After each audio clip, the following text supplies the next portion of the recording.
बिस्मिल्लाहिर्रहमानिर्रहीम। अस्सलामुअलैकुम। उम्मीद करता हूँ आप सब खैरियत से होंगे।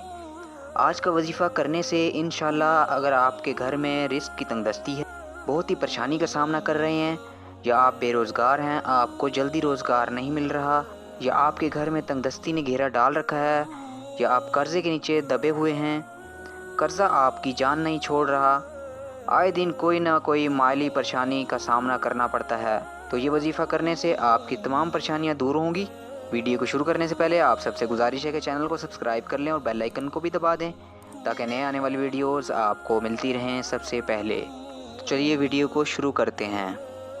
आपने 7 रातों तक सूरत फातिहा का ये अमल करना है। इस अमल को जिस भी भाई या बहन ने पढ़ा है उन्होंने कामयाबी हासिल की है। ये वजीफ़ा उनके लिए बहुत ही ज़बरदस्त है जो माली परेशानी का बहुत सामना कर रहे हैं, जो कर्ज़े के नीचे दबे हुए हैं। ये अमल करने से आपका लेने वाला हाथ देने वाला बन जाएगा। इंशाअल्लाह आपने ये सूरत फातिहा का अमल खाली कमरे में करना है जहाँ कोई और मौजूद ना हो, आप अकेले उस कमरे में हों। 7 रातों तक आपने ये अमल करना है। उन 7 रातों में कोई एक रात मिस हो जाए तो किसी और रात को ये अमल करके आप 7 रातें पूरी कर सकते हैं। आपने ये अमल जुमेरात से शुरू करना है और बुध तक जारी रखना है, और खाली कमरे में आपने ये अमल करना है। किसी भी नमाज के बाद आप ये अमल कर सकते हैं, और ये अमल करने का टाइम भी रोज़ाना एक ही हो। जिस टाइम पहले दिन शुरू किया है उसी वक्त ही बाकी दिन ये अमल करना है। आपको कोई भी परेशानी हो, कोई भी मसला हो, उस तसव्वुर को जहन में रख कर ये अमल करना है। रात को ये अमल करने की ज़्यादा फजीलत है।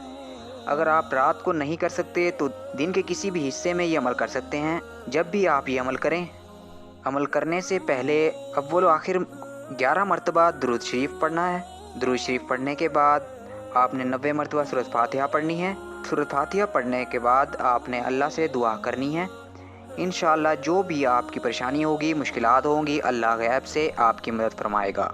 उम्मीद करता हूँ आपको ये वीडियो अच्छी लगी होगी। वीडियो अच्छी लगी है तो वीडियो को लाइक करें, शेयर करें और कमेंट सेक्शन में अपनी राय का इजहार ज़रूर करें। अपना और गिरदनवाह के लोगों का ख्याल रखें। मिलते हैं अगली वीडियो में।